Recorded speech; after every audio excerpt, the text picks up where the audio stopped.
Some people get really nervous when they have to speak or perform in front of people. Is it you?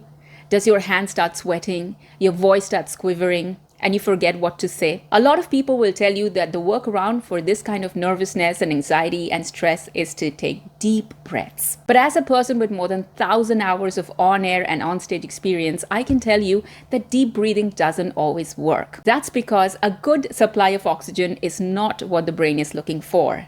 What the brain is looking for is comfort. You see, when you're answering a question or when you're doing a performance, your brain is doing creative work. And for the brain to have that space, that bandwidth to do creative work, it must let go of its survival mode. And to let go of that survival mode, it has to know what the threats are, where the exits are, and what tools it has in its kitty. So what can we do to make our brain feel like it's in control? I say go for the 3 Fs: familiarity, familiarity, familiarity. Familiarity of the content, what you're going to say, what you're going to do. Familiarity of the audience, the people you're going to speak to, and familiarity of the environment, the exact place, the literal floor plan of the place that you're going to be in. Sometimes we focus on the first one, but we don't so much focus on the second and the third. But I'm going to explain to you in this video how you can do it in a proper manner. Before that, you might want to subscribe. My name is Rai. I'm a former media presenter and director. And out here, I break down all those things that help us build a good image, a brand of our own, a winning persona of our own.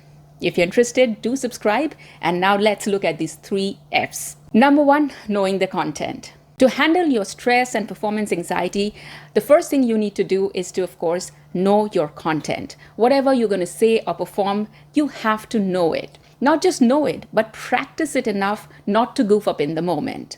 And even then, that's not enough. You must also know how to handle cross questions. So let's say you answered a question in an interview. You must be prepared for a follow-up question, which is going to put you in a tough spot. I remember once I was interviewing this candidate, and he was talking about the reasons why he needs this job. And for a change, he did not just say that he admired the brand or wanted to work for this company, but he also said that he needed the money because his sister was getting married for the 2nd time. He had taken loans for that marriage. And he said that given the circumstances, these were the choices he had, so he went for it. We not only hired him, but he went on to become one of our star performers, and he's doing extremely well in life. So you see, you not only have to know the content, but you have to be prepared for the cross questions and the follow-up questions regarding the content. Another thing you can do to manage your nervousness and stress when you have to perform somewhere is to know the people. Usually when people show up for interviews, they usually read up about the brand and the company, but you must also read up about the people who are going to interview you. Or for example, you're supposed to host an event for the police department. Then you have to know who are going to be the chief guests, what their backgrounds are, a little extra about them, but you also must know about the audience. Is the family going to be there? Are the kids going to be there? And then tailor what you have to say accordingly. One time, some comedians, as an experiment, were asked to go into classrooms and do a comedy stand-up performance for the kids. They found that all these scripted comedy lines that usually gives them the big laughs did not work with the kids at all. They actually responded more to funny sounds, funny facial expressions, and it was a whole different ballgame. So knowing your audience is one of the key things for your success, for your performance to go smooth, and for you to get all those applauses. And having that understanding is going to help you relax and do better. One thing that people often miss when they're trying to calm their nerves and take care of their anxiety when they're about to perform is to know the place. When a person boards an aircraft for the first time, goes to the airport for the first time to catch a flight, how nerve-wracking is that experience?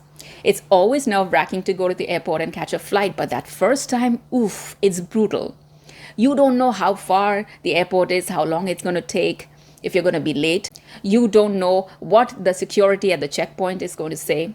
You don't know where exactly you have to check in, which way is the terminal. So even though you know where you're going and you know which airlines you've taken, which airport you have to go to, the sheer fact that you don't have the airport terminal floor plan with you, you don't know exactly where you have to turn left or right, makes you nervous. So knowing the environment, knowing the place well enough is a great way to calm your nerves and be more confident.